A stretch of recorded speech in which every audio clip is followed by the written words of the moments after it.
శ్రీ గణేశాయ నమః. శ్రీ సరస్వత్యై నమః. శ్రీ గురుభ్యో నమః. భక్తులారా, వ్యాస ప్రోక్త మహాభారత ఇతిహాసం యథాతథంగా చెప్పుకున్నాం. ప్రతి శ్లోకం దాని అర్థం. ఇందులో భాగంగా నిన్నటి వరకు మనం ఆదిసభ, అరణ్య, విరాట, ఉద్యోగ, భీష్మ, ద్రోణ, కన్న, శల్య, సౌప్తిక పర్వాలు, సౌప్తిక స్త్రీ పర్వాలనే 11 పర్వాలు పూర్తి చేసాం. 12వదైన శాంతి పర్వంలో కూడా మనం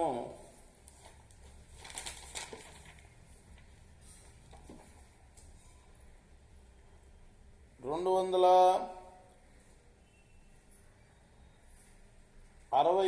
అధ్యాయాలు పూర్తి చేసి 261వ అధ్యాయంలోని 9వ శ్లోకం వరకు చెప్పుకున్నాం. ఈ రోజున మిగతా శ్లోకాలని పూర్తి చేద్దాం. ముందుగా వ్యాస భగవాను ప్రార్థన చేసుకుందాం. వ్యాసాయ విష్ణురూపాయ వ్యాసరూపాయ విష్ణవే నమో వై బ్రహ్మనిధయే వాసిష్ఠాయ నమో నమః. నారాయణం నమస్కృత్య నరం చైవ నరోత్తమం దేవీం సరస్వతిం వ్యాసం తతో జయముదీరయేత్.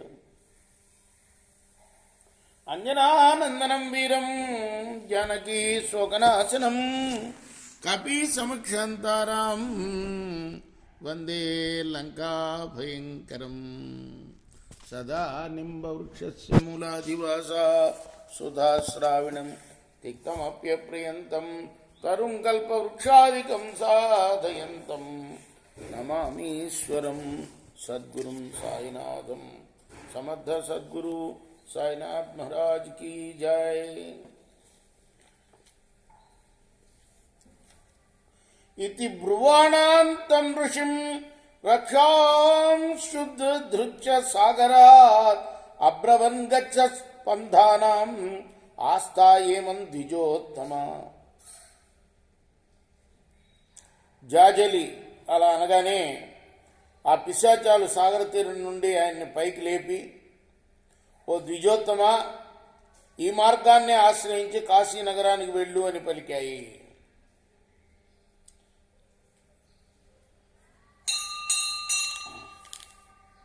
నిన్న మొదలుపెట్టాము ఈ కథ. ఈ అధ్యాయంలో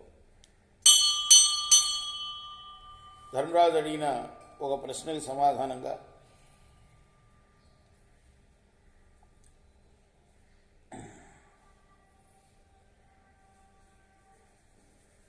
ఆయన ఒక ఇతిహాసం చెప్తున్నాడు. భీష్ముడు జాజలి తులాధారుల మధ్య జరిగిన సంభాషణని. జాజలి అని ఒక బ్రాహ్మణుడు అరణ్యంలో నివసిస్తూ ఉండేవాడు. ఆయన సాగర తీరానికి వచ్చి తపస్సు చేశాడు.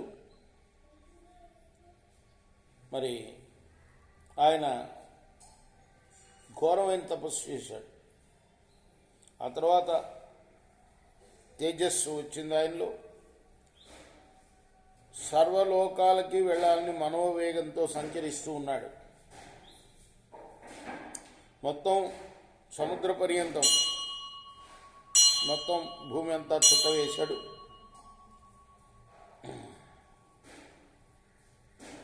నాతో సమానంగా సంచరించగలవాడు ఎవరూ లేరని ఆయన అనుకుంటూ ఉండేవాడు. పెద్దగా అన్నాడు కూడా. అయితే అతని మాటలు అదృశ్యంగా ఉన్న పిశాచాలు విని, నీవు ఇలా మాట్లాడకూడదయ్యా అన్నారు. వారణాసిలో నీకన్నా గొప్పగా ఉన్నవాడు ఉన్నాడు. ఆయన ద్విజుడు కూడా కాదు, వ్యాపారి. ఆయనకు కూడా నీలాగా ఎప్పుడు మాట్లాడలేదు. రామకృష్ణ ఎవరో వచ్చారు చూడు గుళ్ళోకి,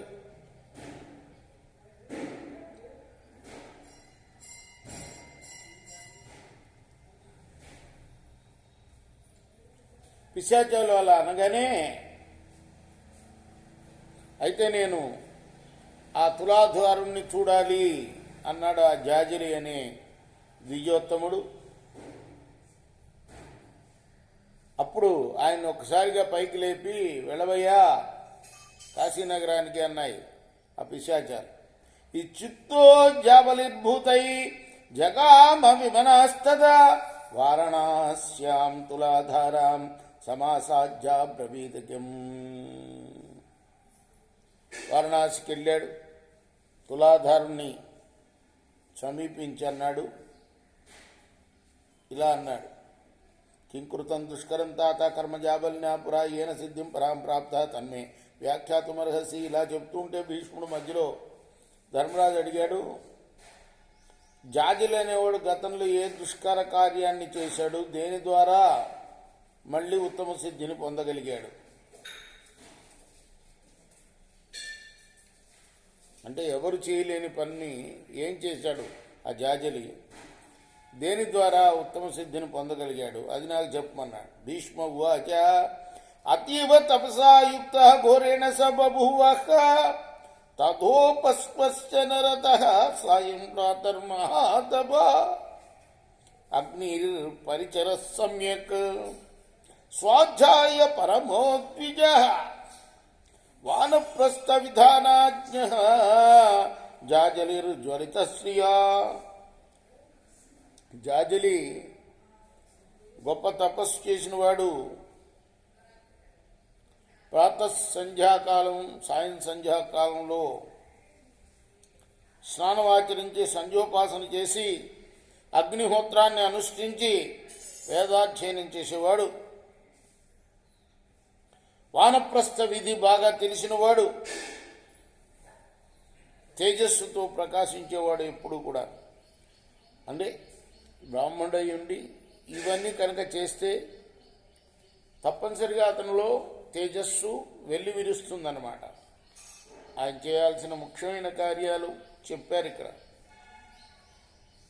ప్రాతకాలం సాయంకాలం స్నానం చేయాలి, సంధ్యావందనం చేయాలి, అగ్ని కార్యం చేయాలి, తర్వాత వేదాన్ని చదవాలి, బ్రహ్మయజ్ఞం అంటారు, ఇవి చేయాలి. తప్పనిసరిగా చేయాల్సిన కార్యాలు ఇవి చేస్తే బ్రాహ్మణుల్లో తేజస్సు వృద్ధి పొందుతూ ఉంటుంది. అదే చెప్తున్నారు ఇక్కడ. అందువల్ల అతను తేజస్సుతో ప్రజ్వలించేవాడయా అని భీష్ముడు చెప్తున్నాడు. వనే తపస్సతిశ్చిత్స నచ ధర్మం అపైక్షత వర్షాస్వాకాశాయీ చ హేమంతే జల సంశ్రేయ వాతాత తపసహో గ్రీష్మే నచ ధర్మం అవిందిత దుఃఖస్యాశ్చ వివిధ భూమౌ చ పరివర్తతే. అరణ్యంలో తపస్సు చేస్తూ ఉండేవాడు. స్వధర్మాన్ని ఎప్పుడు కూడా తక్కువగా చూడలేదు. వానాకాలంలో పైకప్పు లేకుండా పడుకునేవాడు. చలికాలంలో నీటిలో నిలిచేవాడు. గ్రీష్మ వేళల్లో ఎండ గాలి భరించేవాడు. కానీ ధర్మస్వరూపం ఎరగలేకపోయాడు. నేలపైనే పొరలేవాడు. ఎప్పుడు నిద్రించేవాడు, ఎప్పుడో కానీ నిద్రించేవాడు కాదు.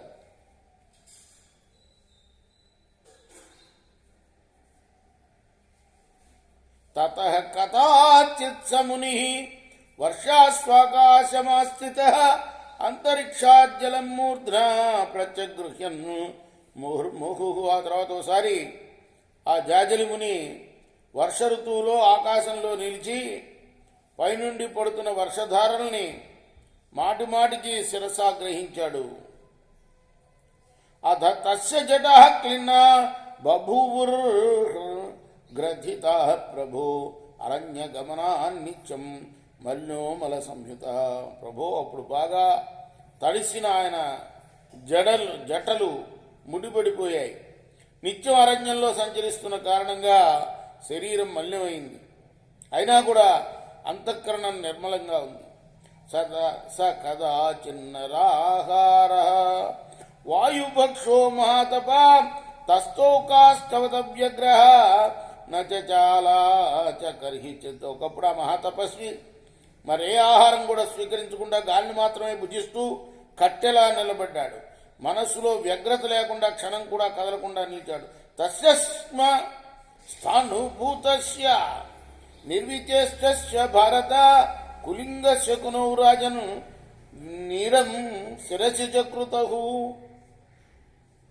చాష్టులుడిగి స్థాణువులా నిలిచిన ఆయన తలపైన పిచ్చుకల జంట గూడు కట్టుకున్నది.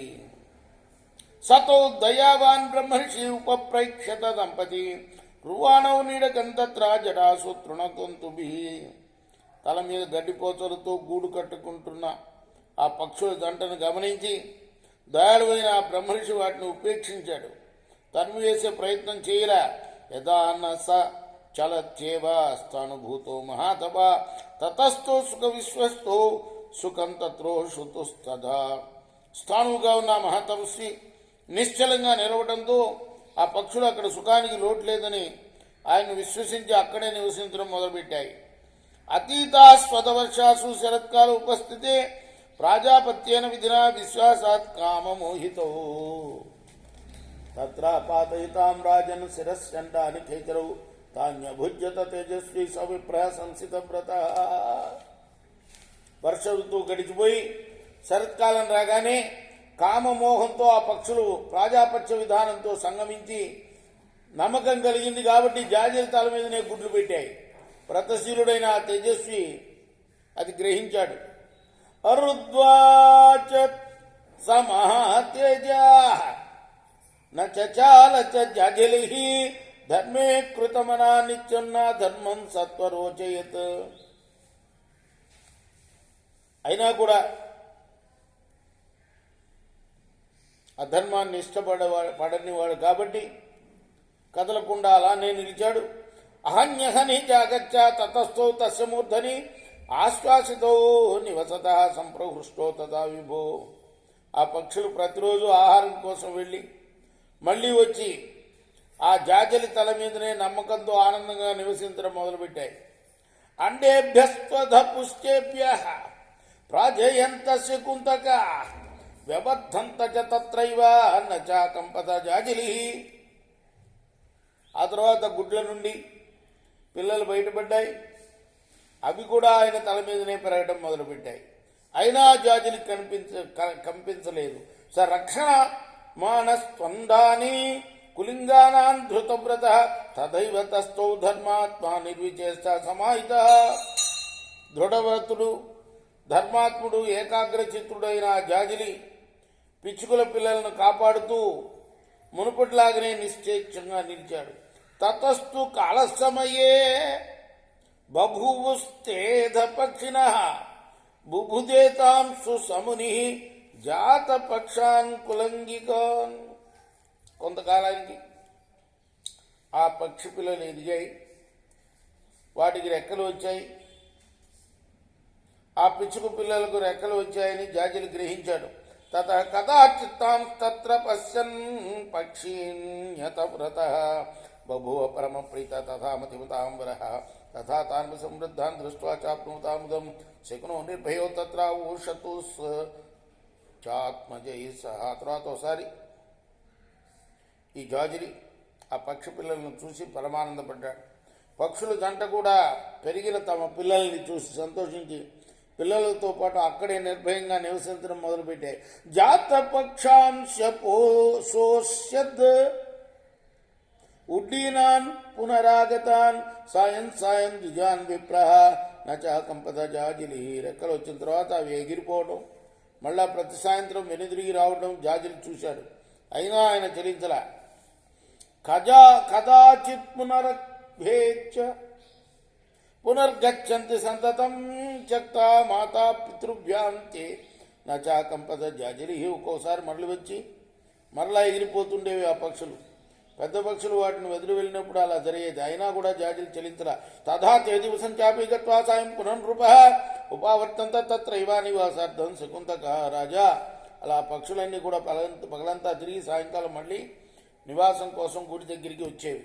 కదాచిత్ దివసాన్ పంచ సముత్పత్య విహంగమా షష్ఠేహని సమాజగ్ము నచా కంపత జాజిలి. ఓసారి ఎగిరిపోయి 5 రోజులు ఎక్కడెక్కడో తిరిగి ఆ పక్షులు 6వ రోజు మరలి వచ్చాయి. అయినా జాజిలి చెలించరా. క్రమేణ చ పునః సర్వే దివసాన్సు బహునదా నోపావర్తంతే సుఖనా జాత ప్రాణ స్మృతయే యదా. క్రమంగా పక్షులన్నీ కూడా చాలా రోజులకు ఒకసారి వచ్చిపోవటం మొదలుపెట్టాయి. బాగా పుష్టిగా తయారయ్యాయి. అందువల్ల వెళ్ళిన వెంటనే మరలి వచ్చేవి కాదు అవి. కదాచిన్మాస మాత్రేణ సముత్వచ్చ విహంగవా నైవాగచ్చం స్థతో రాజన్ ప్రాతిష్ఠిత సజాజిలి. ఓసారి ఎగిరిపోయిన ఆ పక్షులు నెల రోజులకు కానీ మళ్ళీ రాలా. అప్పుడు జాజిలి అక్కడి నుండి కదిలాడు. తతస్థేషు ప్రళీనేషు జాజలిర్చాత విస్మయ సిద్ధోస్మీతి మదించక్రే తదస్థం మాన ఆపిసింత. అలా అవి కనిపించకుండా పోయే జాజులకి ఆశ్చర్యం కలిగింది. తాను సిద్ధి పొందినట్లు భావించాడు. దాంతో అహంభావం ఆయనలో అడుగుపెట్టింది. స తథా నిర్గతాన్ దృష్ట్వా శ్రీకుంతాన్యేత వ్రత సంభావితాత్మా సంభావ్య ప్రసంప్రీతిమనాభవత్. నియతవ్రతుడు భావితాత్ముడు అయిన జాజిలి ఆ రీతిగా వెళ్ళిపోయిన పక్షులను తలుచుకొని తన సిద్ధిని తానే భావించుకుని మనస్సులో పరమానందపడ్డాడు. స నద్యాం సముపస్పృశ్య తర్పయిత్వా హుతాసనం ఉదయం తమధాతిత్యం ఉపాతిష్టన్ మహాతప. ఆయన నదికి పోయి స్నానం చేసి సంధ్యాతర్పణాలు చేసి అగ్నిని సంతృప్తిని చేసి ఉదయిస్తున్న సూర్యుణ్ణి ఉపాసించాడు. సంభావ్య చటకాన్మూర్ధ్ని జాజలిర్జపతాంబర ఆస్ఫోటయత్త అధాకాశే ధర్మ ప్రాప్తో మయేతి వై. అప్పుడు తన తలపై పక్షులు పుట్టి పెరిగిన విషయాన్ని తలుచుకొని ఆ జాజిలి చేతులు పైకెత్తి చప్పట్లు తరుస్తూ నేను ధర్మాన్ని సాధించాను అని అరిచాడు. అధాంతరిక్షేవాగాసి తాంచ శుశ్రువ జాజిలి ధర్మేణ నమస్తం వై తులాధారస్య జాజిలే వారణాస్య మహాప్రాజ్ఞా తులాధార ప్రతిష్ఠిత సోప్యవన్నార్హతే వక్తుం యథాత్వం భాష్యేతు. అప్పుడు అంతరిక్షం నుండి ఇలా వినిపించింది, ఓ జాజిలి, నువ్వు ధర్మ విషయంలో తులాధారునితో సమానం కాదు. వారణాసిలో తులాధారుడు ఉన్నాడు. ఆయన మహాబుద్ధిమంతుడు. ఆయన కూడా నీలాగే ఇలా మాట్లాడడానికి సాహసించడు. జాజిలి అది విన్నాడు. సోమర్షవ సమాపన్న తులాధారది దృక్షయ పృథివీమచరాద్రాజన్ ఎత్ర సాయం గృహో ముని. ఆ జాజిలి అమర్షానికి లోనై తులాధారుని చూడాలని సంచారం మొదలుపెట్టాడు. ఎక్కడ సూర్యాస్తమయమైతే అక్కడే ఆ రాత్రి గడిపేవాడు. కాలేన మహతా గచ్చత్ సతు వారణాసిం పురీం విక్రీణంతంచ పన్యాని తులాధారంత. చాలా కాలానికి ఆయన వారణాసి నగరాన్ని చేరి సరుకులు అమ్ముకుంటున్న తులాధారుని చూశాడు. సోపి దృష్ట్వేయుతం విప్రం ఆయాంతం భాండజీవన సముద్ధాయ సుసంహృష్ట స్వాగతేన అభ్యాపూజయాత్. సరుకులమ్మి జీవించే ఆ తులాధారుడు కూడా తన దగ్గరకు వస్తున్న జాజిల్ని చూచి ఆనందంగా ఎదురేగి స్వాగతించి సత్కరించాడు. తులాధార ఉవాచ ఆయనే వాసి విదిత మను బ్రహ్మణ సంశయ బ్రవీమి యత్వచనం తత్శృణోత్వ దిజోత్తమా. ఓ బ్రాహ్మణ, నువ్వు వస్తున్నట్టు నాకు ముందే తెలుసయ్యా. సందేహం వద్దు, నేను చెప్పేది సావధానంగా విను. సాగరానూపమాశ్రిత్య తపస్తప్తం త్వయా మహత్ నచ ధర్మస్య సంజ్ఞాత్వం పురావేద్దకతంచన. సాగర తీర జల ప్రదేశంలో మహాతపస్సు చేసావు, కానీ నీకు అంతకు ముందెప్పుడు ఇప్పట్లా ధర్మవంతుడు అన్న భావన కలగల. తద సిద్ధస్య తపసా తవ విప్రశకుంతక క్షిప్రం శిరస్య జయంత తేజ సంభావితాస్త్వయ. బ్రాహ్మణ, తపస్థితి పొందిన నీ తల మీద పక్షులు వెంటనే గుడ్లు పెట్టాయి. అవి పిల్లలయ్యాయి. నీ ఆదరణను చూరుకున్నాయి. జాతపక్ష యథా తేజ గతాశ్చారిమితస్తత మంజమానస్తతో ధర్మం చటక ప్రభవం ద్విజ. అవి రెక్కలు వచ్చి గగన సంచారానికి అటు ఇటు వెళ్ళిపోగానే ఆ పక్షులను ఆదరించిన ధర్మాన్ని నీవు గొప్పగా భావించావు. ఖే వాచన్ త్వమాధాశ్రౌషి మాం ప్రతి ద్విజసత్తమ అమర్షవశమాపన్న తత ప్రాప్తో భవానిహ కరవాణి ప్రియం కింతే తద్బ్రోహి ద్విజసత్తమ. ఓ ద్విజసత్తమ, అప్పుడు ఆకాశవాణి ద్వారా నిజానికి ఆకాశవాణి కాదు, నిశాచాలు పలికాయి. అమర్షానికి లోనయ్యావు, నా గురించి విన్నావు, దాంతో నా దగ్గరకు వచ్చావు. చెప్పు, నీకై నేను చేయగల ప్రియకార్యం ఏది అన్నాడు. అంటే అసలు విషయం చెప్పేశాడు ఆయన. నువ్వు ఎప్పుడైతే గొప్పగా నువ్వు భావించావో అప్పుడే నీ తపస్సు వ్యర్థమైపోయింది అని ఇండైరెక్ట్గా చెప్పాడనమాట. ఇది శ్రీ మహాభారతే శాంతి పర్వని మోక్షధర్మ పర్వని తులాధార జాజిలి సంవాదే 61 ద్విశతమోధ్యాయ. ఇది వ్యాస మహర్షి రచించిన మహాభారత ఇతిహాసంలోని శాంతి పర్వంలోని 261వ అధ్యాయం, రేపు 262వ అధ్యాయాన్ని ప్రారంభం చేద్దాం. కృష్ణార్పణమస్తు. స్వస్తి ప్రజాభ్య పరిపాలయంతాం న్యాయేన మార్గేణ మహిమహీషా గోబ్రాహ్మణేభ్య శుభమస్తు నిత్యం. లోకా సమస్తా సుఖినో భవంతు. కృష్ణార్పణమస్తు. కృష్ణార్పణ.